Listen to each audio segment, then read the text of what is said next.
Everyone is talking about Grok 4, but here's the real question: how good is it at coding? Today I will show you real test results and what it actually means for programmers. Grok 4 is not just built for chatting, it is designed to write and understand code.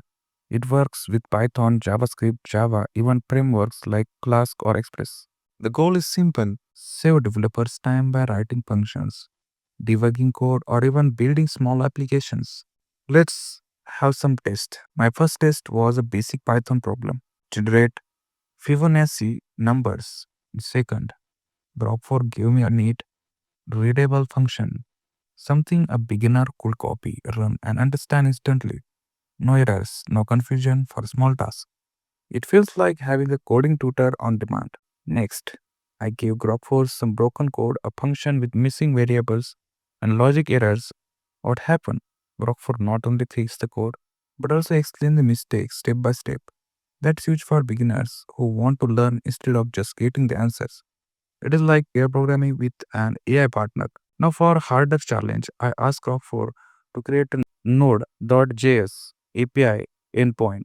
The results pretty solid. It set up the routes, added handlers, and structured the response. But when I tested the code, I still had to make a few tweaks. This shows Grok 4 is powerful, but for advanced project, you will need humanry. Let's talk about its strengths and limitations. Strengths: it is amazing for small coding tasks, debugging, learning new syntax, and brainstorming solutions. It saves hours of time. Limitations: it is not perfect for large projects or projection level code. Sometimes it makes assumptions, skips edge cases, or produces code that needs adjustments. In short, Grok 4 is like a really smart coding assistant, great for quick tasks and learning, but not a replacement for real developers. Would you trust Grok 4 with your project? Let me know in the comments.